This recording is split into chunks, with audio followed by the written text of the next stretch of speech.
Well, here's what happened in Israel. Remember what's happened. Now Joram's on the throne, okay? Now that links to Obama. And Jezebel is in the picture there, also, and that links. But what happens is the house of Ahab is still ruling, is still reigning. So the nation is still moving away from God, and it's still being endorsed from the palace, or here in this case, the White House.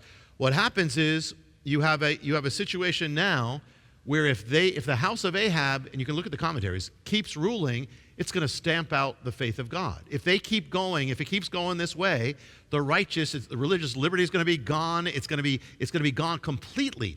And so we were right at that point. If the Democratic candidate, if Hillary Clinton, and we'll get to that, had won, the agenda was it would be the Supreme Court justice. The Supreme Court would have been totally anti-God. I mean, it would have, on every issue, would have had the majority. It would have ended religious liberty. It would have forced. Remember the convention. It was the most brazenly anti-God convention in the history of the Democratic Party. It was the first time ever.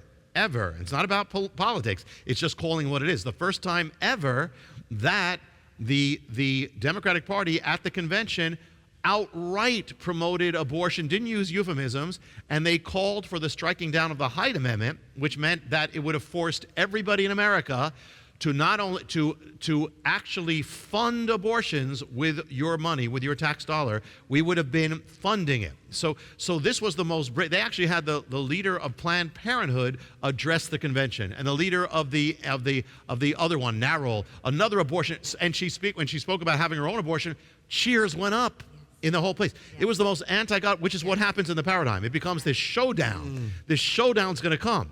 But it looks like, and remember how so many believers were saying they were ready to go underground, because if what happened, that's how close we were. But that's exactly what happened in the paradigm. The house of Ahab is about to stamp out everything if it keeps going. But Elijah gave a prophecy that the house of Ahab is not going to prevail. So not going to prevail here. So here we're watching, so now we're coming to a point where there's going to be a big clash between the two sides.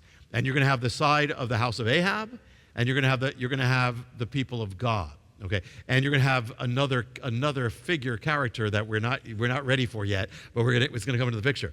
But what happens is, so we're approaching that time. Now, what happens here? Hillary Clinton announces her candidacy for presidency. In her first major speech, her first speech was at this convention of feminist convention, and this is when she says, and deep-seated cultural codes, religious beliefs, and structural biases have to be changed. I cannot think of a more Jezebelian statement than that.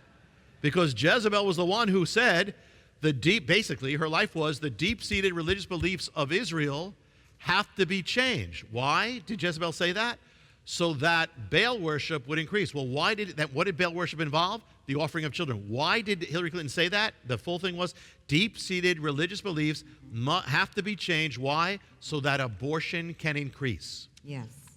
So, I mean, that is the most Jezebelian statement I've ever heard in my life of any modern leader. And never had an American presidential candidate, a major one, ever in the history of the Republic, ever made such an anti-God statement. She's saying basically, your deep-seated religious belief in the Bible must be changed. To do that, you're putting yourself over the Bible. You're saying we're the new authority here. So here, that was ominous. That's in the first speech. So that tells you where you're at. That tells you where we were at. We're talking about a showdown. Now, who were at the time of Jezebel and Joram, who would have been, again, we said the strongest supporters of her? Of Jezebel, those who were into Baal worship, those who were into child sacrifice. The strongest supporters of Hillary Clinton's candidacy in this last election were the abortion industry. In fact, they poured funds and funds and funds to have her elected. In fact, they broke all precedent. For the first time in their history, they endorsed a candidate before they were nominated. In the primary, it was Hillary Clinton. That's how much they knew she was committed to abortion. That's how much this was the issue, as it was in the paradigm. So now we have a showdown coming to the culture where either it's going to go one way or the other. And either it's going to be sealed, the apostasy is going to be sealed, religious liberty is going to be gone in the time of Ahab and Jezebel, the house of Ahab continues, or God is going to give a reprieve. And what we're going to see, we can do it in the next time, whatever, is going to be the introduction of a new figure, a new character, who's going to be one of the most controversial characters, a fascinating, an unlikely character, but he's going to be used by God, and a big surprise is going to happen. Oh. I won't say anything more right now. Is that the mystery warrior? Oh, man. That is the warrior. The warrior. Yeah, we can. What's the chapter? No, That is the warrior. No. Yeah.